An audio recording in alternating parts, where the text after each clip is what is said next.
Donc on l'a vu entre les cybercriminels et les cyberdétectives, l'enjeu est considérable. Il faut donc assurer la sécurité. Et justement, de nouvelles unités sont en train de se mettre en place pour assurer la sécurité du web.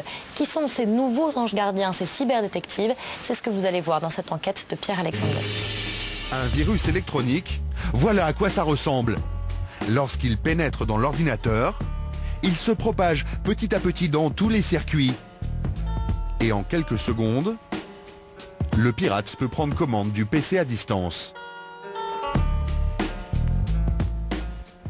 Mais aujourd'hui, pour contrer ces attaques, une école privée forme des chasseurs de virus, un master anti-cybercriminalité dirigé par le colonel Filiol, un véritable expert de la sécurité militaire. Bien. Bonjour. Vous en êtes où alors? Je me demandais qu'est-ce qu'on fait là. Et pour le colonel, la mission de l'école tient en une phrase. Si on veut savoir comment défendre un système, il faut surtout savoir comment on peut l'attaquer. Alors ici, les élèves apprennent à se mettre dans la peau d'un pirate.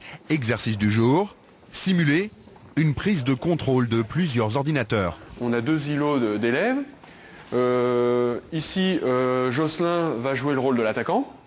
Et on va avoir 3 victimes contre lesquelles on va mener un certain nombre d'attaques. Ces victimes, typiquement, ce sont les salariés d'une entreprise. Justement, Jocelyn va vous expliquer ça. Donc je lance le cheval de Troie. Donc sur l'écran, j'ai accès, je vois tous les PC qui sont connectés au réseau, ceux qui ont été infiltrés par le cheval de Troie, et je peux faire plusieurs types de manœuvres, accéder aux fichiers, accéder au système. Et c'est donc très facile. Jocelyn va prendre le contrôle des ordinateurs des victimes. Il peut espionner en temps réel chaque mouvement de Gabriella. Quand elle ouvre un document, c'est immédiatement visible sur l'écran de Jocelyn. Il voit tout ce qu'elle fait sur son ordinateur. Avec son menu de commande à distance, il peut copier, déplacer ou tout simplement effacer ce document. Le pirate peut même violer l'intimité de ses victimes via leur webcam pour épier ses moindres gestes, entrer dans son salon ou dans sa chambre. La personne est en train de taper au clavier. Voilà.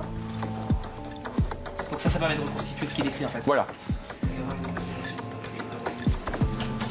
La plupart du temps, on ne sait pas ce qui nous arrive, on est pillé sans savoir. Le but, un attaquant efficace va surtout faire en sorte qu'on ne puisse jamais deviner qu'il a attaqué et qu'il a volé des données. Sinon, ces données pourraient très bien devenir invalides, ou la victime pourrait utiliser, changer des codes d'accès, par exemple s'agissant d'un mot de passe. Une bonne attaque est une attaque invisible et qui le reste. Toutes ces attaques restent donc invisibles pour les particuliers. Mais là où elles font le plus de ravages, c'est avec les entreprises. Et les plus vulnérables, ce sont les PME et leurs secrets industriels.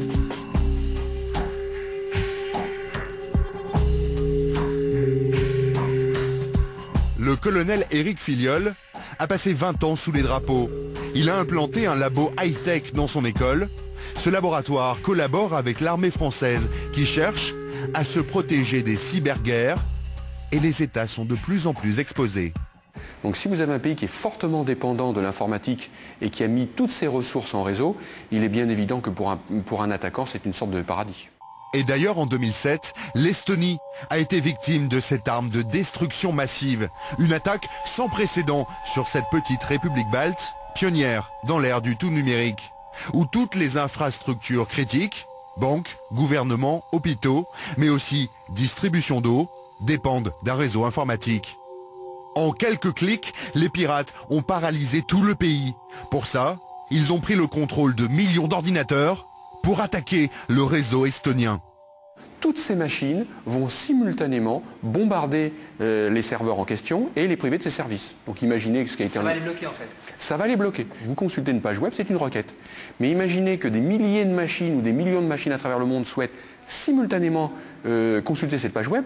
Eh ben, le serveur n'est plus capable de traiter un nombre aussi important de requêtes en quelques microsecondes et il s'effondre. Et tous les services vont disparaître. Et la prochaine cible potentielle des pirates, ce sont les États-Unis.